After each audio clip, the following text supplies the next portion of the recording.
Good evening, ladies and gentlemen, puppet people, and tape people.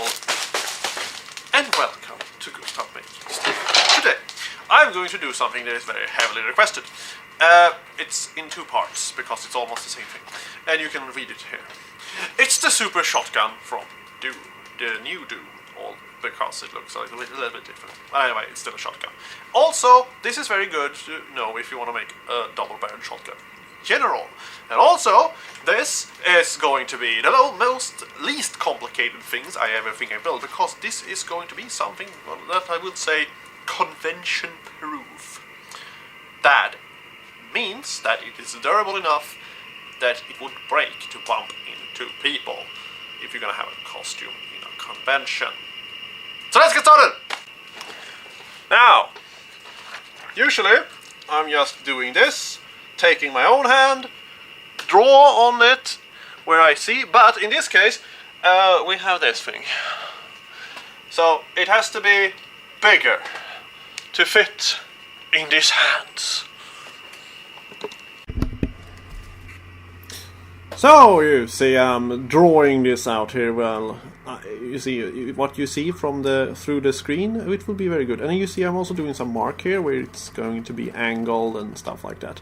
But it will be quite self-explanatory. So you see, this is what you will end up with for the main body of the gun. Usually I make these things also mechanical, so you can open them and so on, but I think this is not really necessary in this particular case due to I want this to be durable at going to the convention, which is a Weekend of Hell in Germany, which if you are a fan and from Germany and watching this, please go there and see me if you're interested. It's very fun there. I have also other stuff. But you see, enough about that. Now, you see, I put these two bodies together here, because I have to cut them out in the mirrored. And now we have the two barrels there, which I just see. I have glued them a little bit together there, but they're about 51.5 centimeter, the barrels. And they are 30 millimeters wide, if you are wondering. Anyway, so this is an airsoft pellet holder thingy that I had around, that has this kind of shape. It is a bit slightly different, but it will look okay. You can also make a funnel by yourself, folding it, and it will be... We are going to take the Actimel Jar, which is very good. You see me using this in many videos. And we are going to cut them first in length, you see, so they will be like that. And now we are going to put, you see, the little top of it in the back and put it over, so we will have the folding stuff like that, and I just have glued them together on the inside. Now I have cut this out a little piece of it isn't trigger, it's the locking mechanism. And now we have the signed panel there, which we are going to put and mirror it and cut it out like this, so it will stretch under the gun and over. So you see, like that. I will glue it and put it over. So, and there's a good thing with this, it can't be stretched a bit, so it will look like that. Very, very nice indeed. And now we take that part and cut it off and doing the little overlapping thing there. And now I'm drilling a hole there and putting this little lid here for keep on making the reloading mechanism, which I don't really know what kind of lid it is, but whatever, it looks nice. You can find any other little lid which is attached to a piece of EVA foam, because the whole billet top assembly thing here we will now make. And you see I'm cutting this angle there, and I'm glued them on there, and it will be fantastic. You see, cutting off the excess because I didn't kind of cocked it up a little bit. There we go.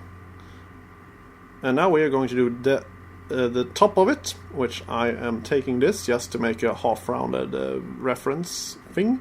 You can see you can also take the yardstick, or yeah, whatever you call it, Sorry for forgetting the word for it. Anyway, so there we go. Some people actually point out that I'm speaking quite terrible English, but it's kind of hard to speak very good English and try to find words for things when you're watching your stuff doing commentary at the same time. Anyway, enough about that.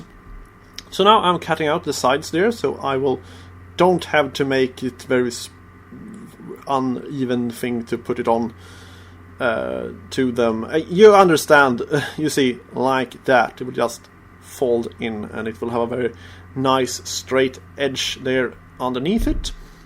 There we go. And now we are going to actually shape that a bit. So we're taking a very, very sharp and new blade there and cut the curve like that. And it will look fantastic. Now we are going to measure out the eyesight thing, which you never use in the game, so why don't they bother to have it on the gun? Because, well, it will look weird anyway. But it doesn't have a front eyesight, so it's kind of idiotic sight when you think about it. But we shouldn't put logic into this thing. Anyway, so I also put this strip of EVA foam and put it on top of the gun. Like that. I also sliced it so it will fold over the plastic part in the middle. It's just a bit of sheet plastic, if you forgot to mention that. Also on the inside of the gun I put some sheet plastic. Except for down there where I pushed the little plastic tube around it. And this is Powerade lid thingies that I have kept there. I have never drank Powerade, but when I worked, I find them everywhere, so I just took them home and washed them off. So we are cutting out a sheet of plastic, also this trigger thing here, and you see I'm trying with my fabulous Cyber Doom hand of power armor that my hand will fit on it. It's a bit short, but it will work. Anyway, so now I'm going to try to make the little mechanism there that would theoretically work to open and closing the gun, and also cutting up some little extra pieces so it will look nice. See, and now we are going to do the trigger, which will just be a piece of foam that will fold when you pull on it. You do not need to have any mechanism really. Anyway, this is my build, so I decide. So lovely, isn't it? Fantastic, the trigger looks nice. And you will feel it in your hand and it will feel amazing that we have achieved this thing. And now I'm going to take the rotary tool and I'm going to carve these things out with this sandpaper thing. The reason why I didn't use wood for this, because I wanted to try to do that. And now I have painted this black and silver, and the rest of it we will just paint brown. So it will look like wood. So it was just me trying out the little technique of doing the rotary tool on the foam, which I think it works okay. I would still prefer wood to use this, but it was a fun experiment. So now you see I'm just very, very lightly brushing this so it will look a bit like wood grain. You can work harder to make it look exactly like wood grain. Now we're taking metal color and put it on the metal, which is kind of a pointless thing, you think, but the spray didn't really cover up very good, so I'm doing that. And also, it do make it even look more metal, because metal is not a static color. It has actually several layers of different colors, if you think about it.